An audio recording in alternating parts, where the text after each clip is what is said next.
Kau masih ingat padaku, kakek busuk? Aku tidak merasa perlu ingat pada siapapun. Tindakanmu... Kau masih ingat padaku, kakek busuk? Aku tidak merasa perlu ingat pada siapapun. Tindakanmu yang dulu keliru, Sudamani. Kau telah menyisakan seorang dari 13 pendekar pedang Halimun Petak. Oh, kamu tentu gadis binal itu. Wele.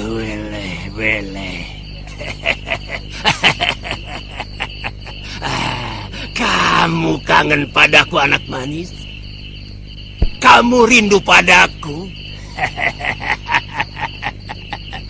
Kamu tentu ingin merasakan kembali dekapanku, anak manis. Aku sudah ingin menghirup darahmu. Manusia bejat.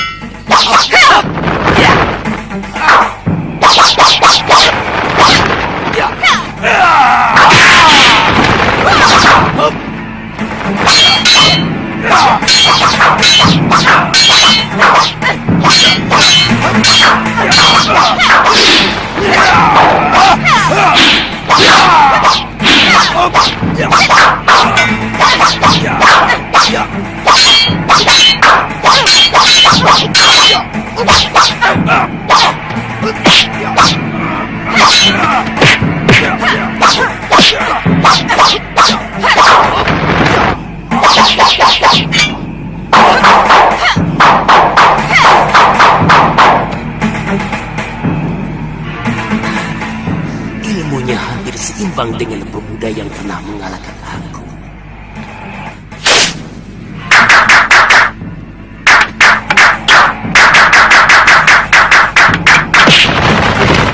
Sudamani. Mana suara halilintar yang pernah menjatuhkan semua saudara seperguruanku?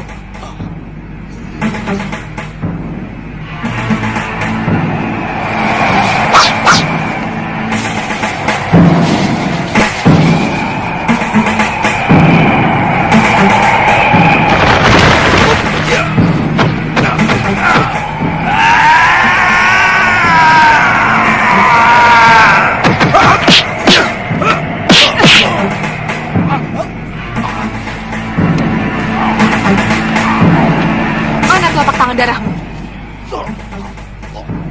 Ayo, hancurkan.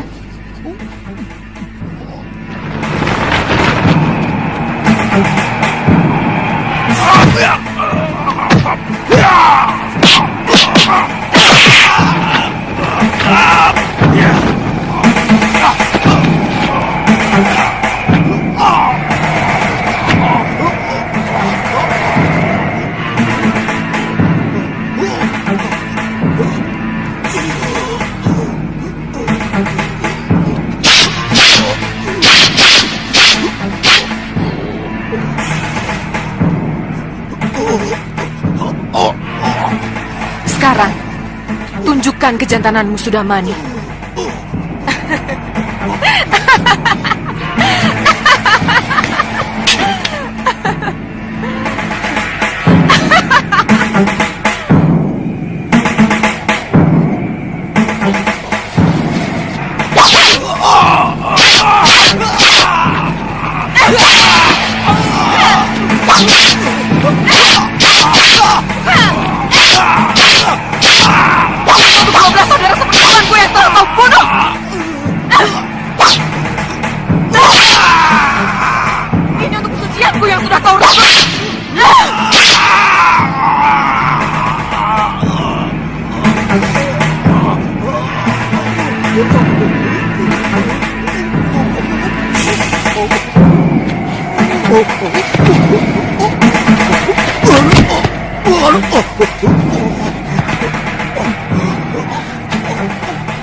Kau tahu anak kecil itu, Sudamani?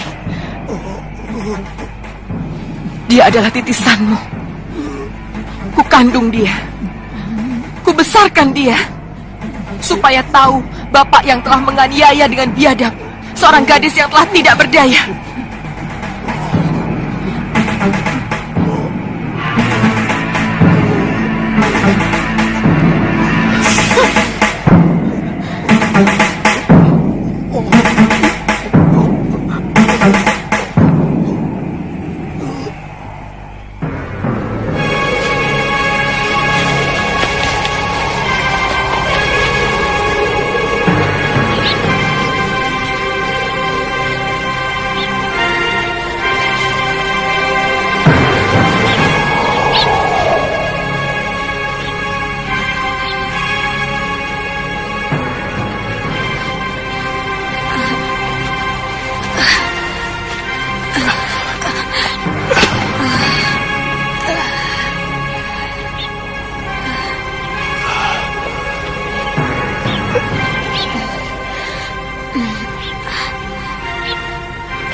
Bagaimana kalau Nila Saroya tidak mau menerima kita, Kakang?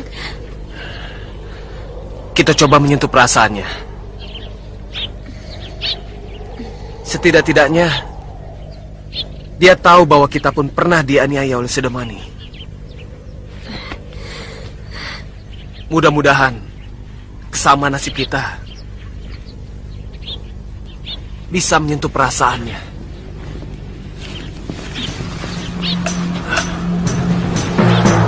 Kita ke tempat teduh, Kakang. Ayo.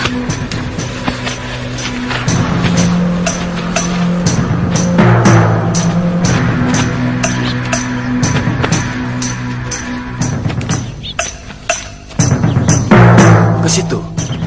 Iya.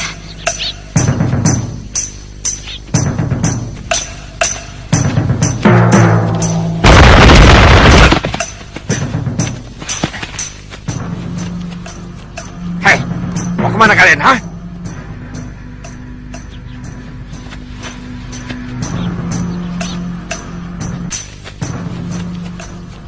Hei, mau kemana kalian, ha?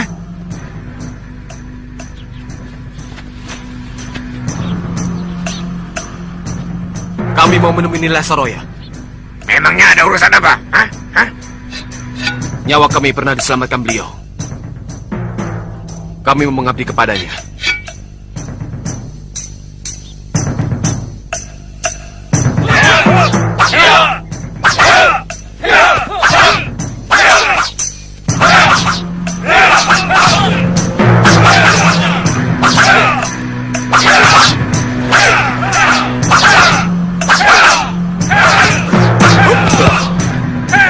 Bagus.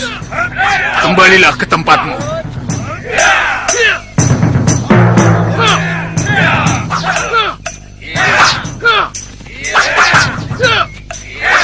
Ada apa, Bang? Maaf, Kakang. Ada seorang pendekar menuju kemari. Dari padepokan mana dia? Tidak jelas, Kakang.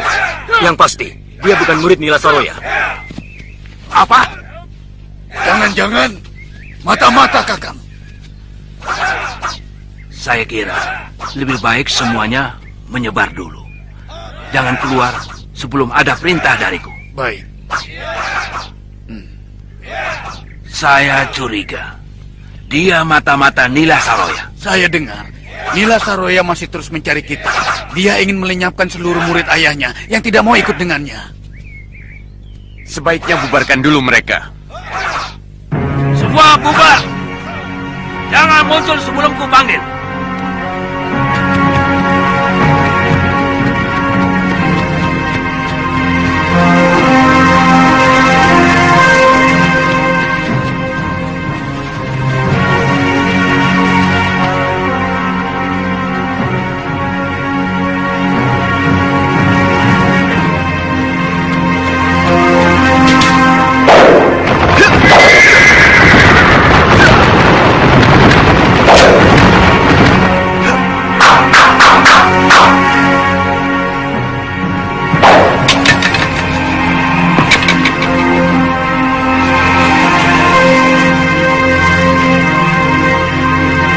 Terimalah salam hormat kami, pendekar. Apakah saya sedang berhadapan dengan sesepuh Halimun Petak? perguruan Halimun Petak sudah sirna. Tapi pendekar dan adat istiadat perguruan, kebetulan kami yang meneruskan. Kalau boleh tahu, siapakah Kisanak? Saya pengelana dari Malwapati. Ada sesuatu yang ingin saya tanyakan kepada para tetunggul Halimun Petak. Nila Saroya merebut kepemimpinan Halimun Petak setelah mengalahkan saya dengan jurus-jurus yang sama sekali bukan milik perguruan ayahandanya sendiri. Maka dengan terpaksa, tongkat kayu cendana saya serahkan kepadanya sebagai lambang kepemimpinan perguruan kami. Silahkan. Dia telah mencuri kitab pusaka Padepokan Sugalu. Setelah mengkhianati sahabat saya, Empu Masyura yang telah menyembuhkan sakit ingatan yang dideritanya. Sakit ingatan? Dia mengalami kekalahan dalam pertarungan melawan Sudamani, yang menyebabkan 12 saudara seperguruannya tewas. Dan dia sendiri diperkosa oleh pendekar biadab itu. Benar. Beberapa tahun sebelum dinyatakan hilang, memang dia ditugaskan Kakang Ragasuli untuk mencari seorang bocah yang diyakini sebagai keturunan Siwa. Kami sangat percaya bahwa perguruan yang memelihara anak tersebut akan menjadi jaya. Bagaimana pendekar bisa tahu? Saya sendiri yang menolong Nila Saroya.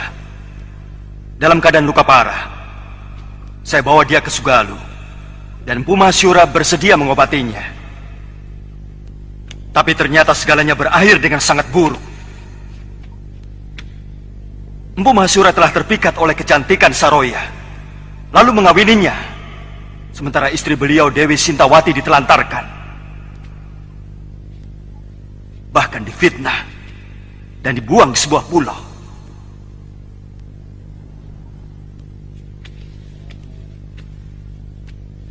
Pendekar, bagaimana dengan Empu Masyura? Semula dia sangat bahagia, apalagi Saroya mengandung, lebih-lebih setelah melahirkan. Karena mengira anak lelaki yang lahir itu adalah putranya, padahal ternyata anak itu adalah titisan Sudamani waktu memperkosa dia. Selanjutnya waktu Empu Masyura melakukan semedi di luar padepokan, Nila Saroya melarikan diri bersama adik tiri Empu Masyura sesudah dia mencuri kitab pusaka Sugalu.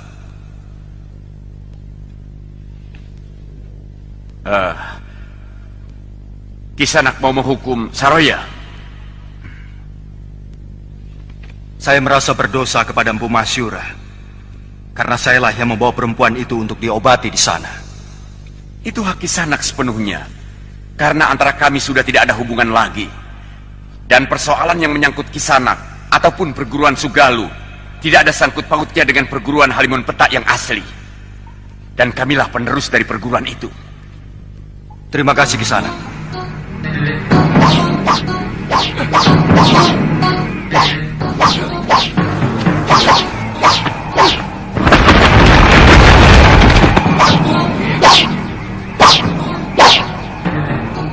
Ayo, lakukan.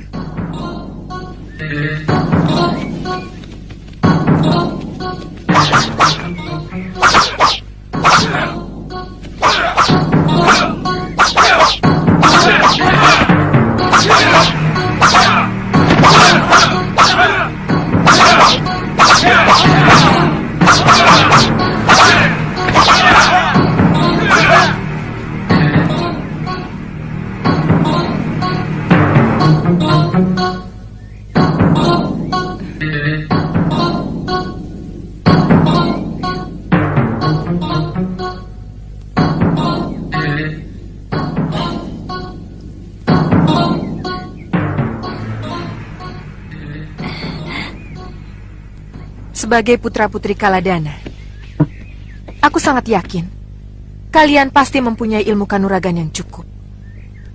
Tapi karena kalian menyatakan ingin mengabdi di sini, tentu saja aku tidak bisa menolak. Terima kasih, Nini. Tapi aku harus menguji kesetiaan kalian. Kamu? Siapa namamu? Pria Mitra, Nini. Oh. Siapa namamu? Lokahitan ini. Untuk sementara, kamu menjadi pengasuh putraku, Syudawirat. Iya, Nini.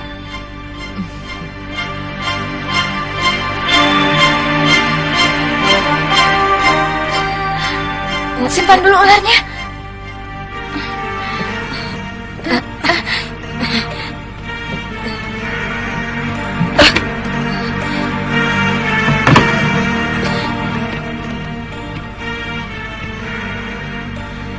Dan kamu menjadi pelayanku, mau? Mau, Nini?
Pintunya, pria. Iya.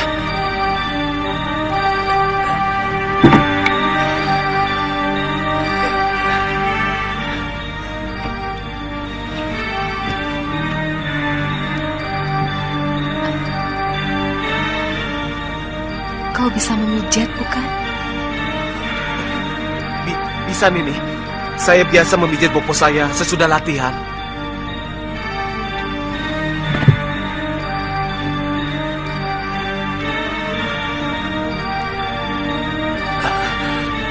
Sini.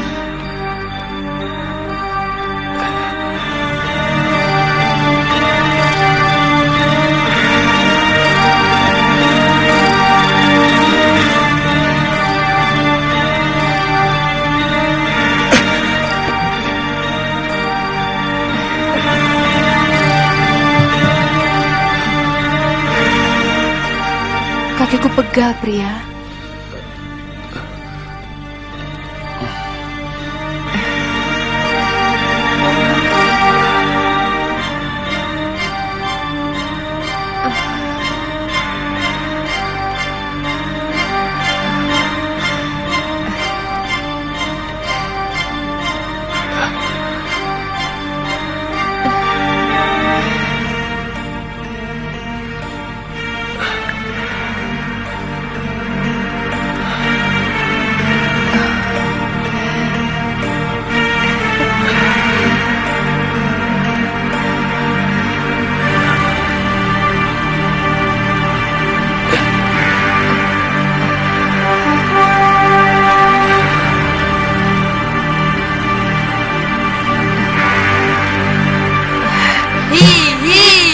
Jangan, saya takut. Katanya anak pendekar. Kok takut sama ular? Sama penjahat, saya tidak takut.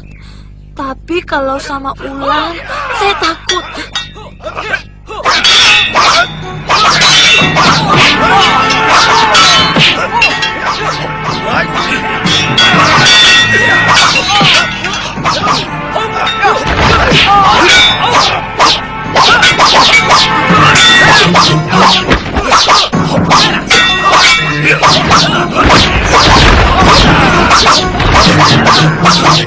Oh, ini sambutan orang-orang Halimun Petak pada sahabatnya. Siapa kita? Aku dia satu dari Karangkulus, sahabat Kiranga. Kamu murid di sini? Aku pelatih.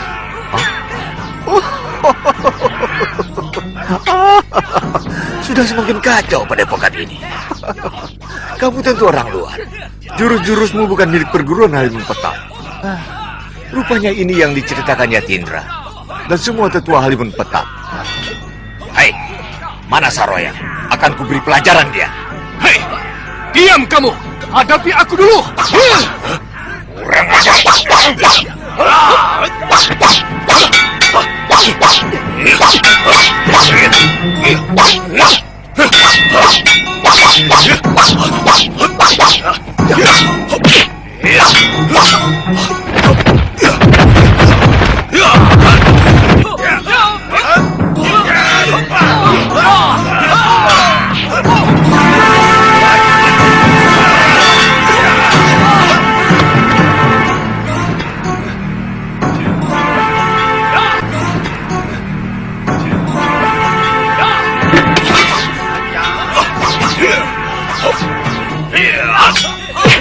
Siapa lagi yang bikin kacau pada pokan?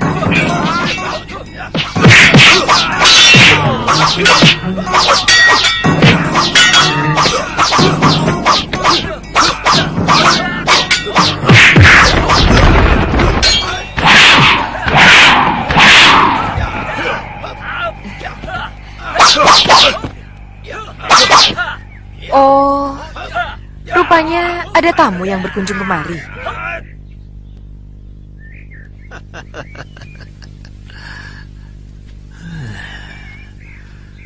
Begini kamu mendidik anak buah. Saroya, aku sahabat ayahmu Ranggasuli. Maafkan saya, Paman Jaya Satru. Akhir-akhir ini saya banyak kedatangan tamu untuk mengacau dan bahkan mau membunuh saya. Itu karena tingkahmu yang pongah. Sudah lancang melecehkan sesepuhmu. Saya kurang mengerti dengan tuduhan Paman. Kami sudah sepakat untuk melakukan pertandingan untuk memilih ketua Halimun Petak. Semua ini demi kemajuan perguruan. Siapa yang tinggi ilmunya, dia yang akan menggantikan Mahaguru Ranggasuli. Apa saya salah kalau kebetulan saya mengalahkan semua para sesepuh itu?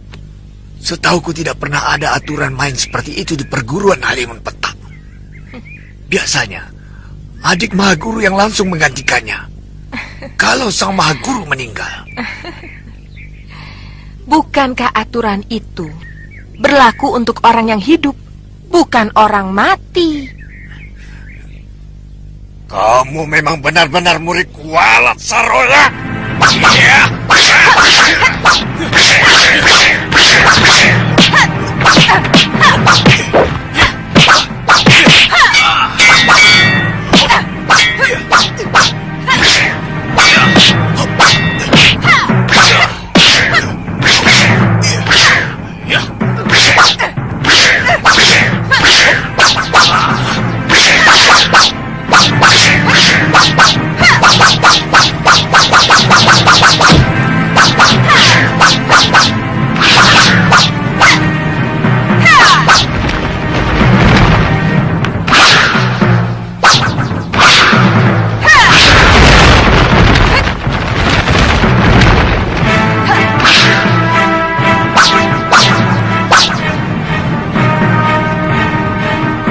Kau heran?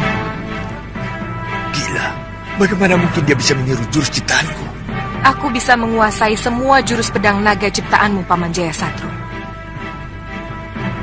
Aku bahkan bisa memberimu satu jurus yang belum kamu ciptakan. Mau lihat? Kau gila.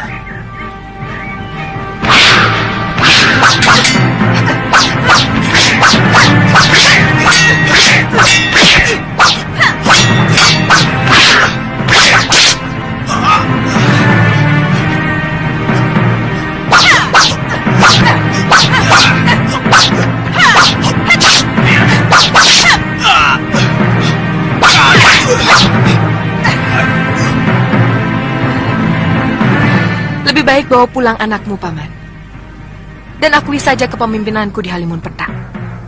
Dan perguruan kita akan tetap menjadi sahabat. Kurang ajar!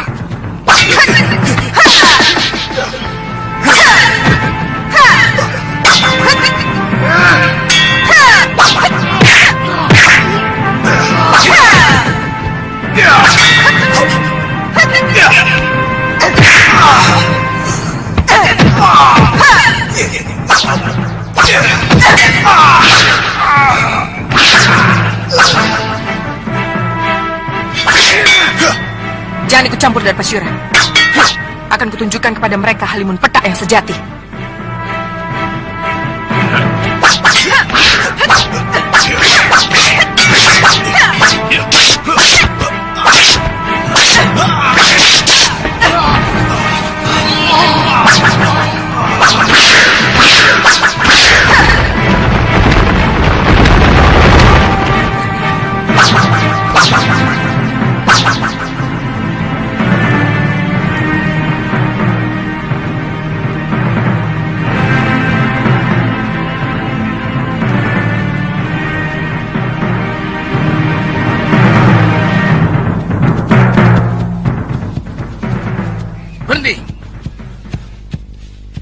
Berhenti. Siapa yang mengizinkan Kisanak masuk? Seorang pengelana tidak pernah meminta izin kepada siapapun untuk memasuki daerah manapun. Aku ingin ketemu Nila Saroya. Ada urusan apa? Hah? Apa di perguruan ini? Biasa seorang murid mau tahu urusan gurunya. Cepat sampaikan. Aku datang. Namaku Angling Dharma.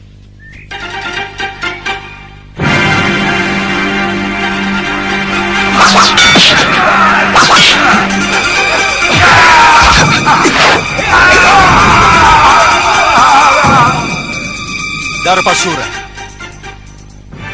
Bagaimana nikmatnya menjadi seorang pengkhianat? Tutup mulutmu, Angling Dharma. Di sini aku bisa menjadi diriku sendiri. Selama di Sugalu, aku hanyalah bayangan Kakang Mahasura. Itu sifat sirik dan licik. Kurang ajar!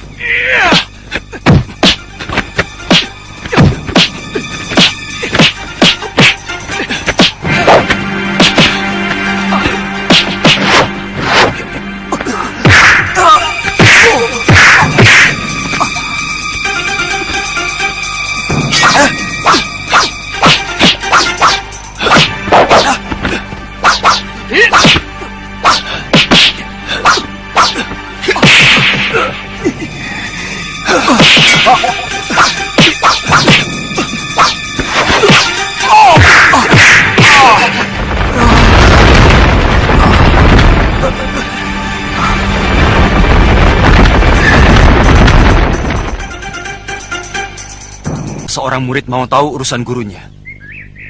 Cepat sampaikan. Aku datang. Namaku Angling Dharma.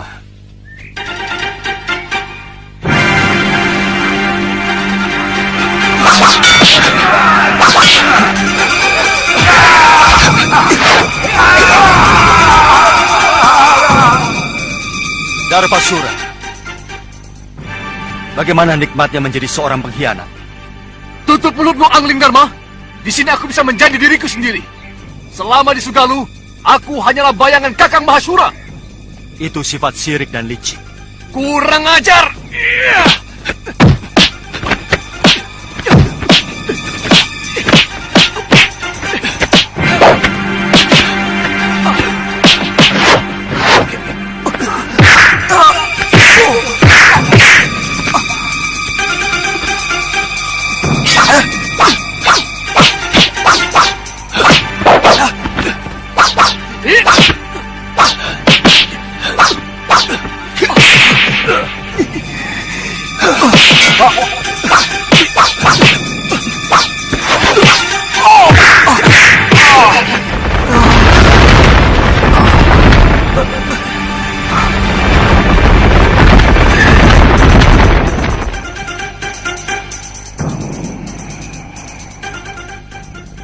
Selamat datang, Sang Prabu.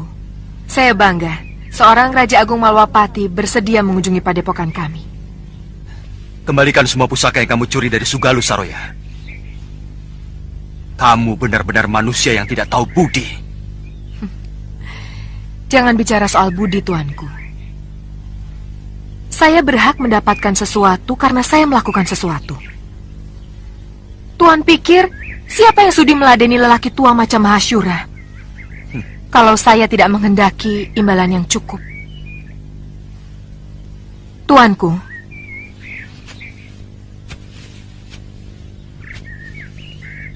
saya telah melahirkan anak laki-laki. Itu bukan anak Kakang Mahasyura. Dia titisan Sudamani yang telah memperkosa kamu.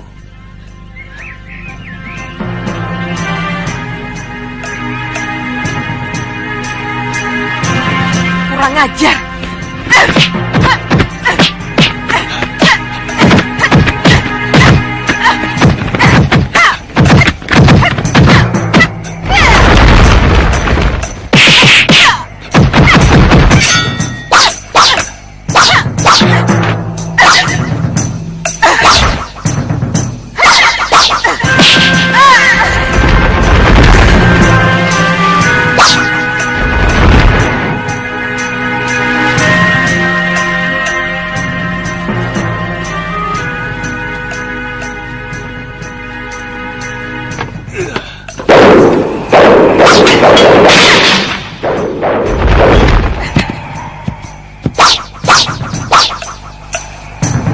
Taruhlah secara jantan, Angling Dharma. Apa yang kulakukan adalah bagian dari ilmu bertarung. Sebagaimana kamu menggunakan ilmu Dasendriya yang mampu mencuri semua ilmu lawan.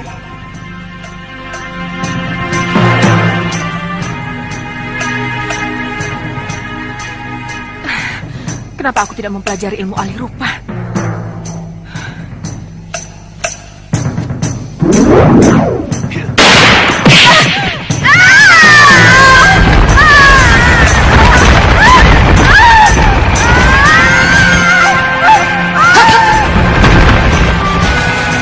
Bayangan yang menghisap jiwa. Pasukan bayangan mulai menyusup ke ibu kota Malawapati. Penjaga kerajaan diserang tanpa bisa melihat lawannya. Batik Madrim hampir menjadi korban, namun ia selamat berkat jimat warisan ibunya. Ia pun mulai mencurigai ada hubungan antara bayangan itu dan kutukan lama dari zaman kerajaan Wirokencana. Angling Dharma menghadapi dilema, jika ia menggunakan ilmu ajian gelap Sayuto, ajian pamungkas yang bisa melawan makhluk gaib, ia harus mengorbankan sebagian raganya dan mungkin akan kehilangan kendali. Sementara itu, Resi Wirokolo melakukan ritual terakhir untuk membangkitkan Bayang Pati, raja dari dunia bayangan. Jika berhasil, dunia manusia akan tenggelam dalam kegelapan abadi. Episode diakhiri dengan Angling Dharma berdiri di tengah malam pekat, dikelilingi kabut hitam dan suara-suara jiwa yang merintih. Di tangan kanannya, ia menggenggam pusaka keris Puspalarang, dan di tangan kirinya, kitab kuno peninggalan para resi yang berisi ajian pamungkas. Ia berkata, jika aku harus menjadi bayangan demi melindungi terang ini, maka biarlah tubuhku sirna, asal Malawapati tetap berjaya. Layar menghitam, lanjut di episode 14.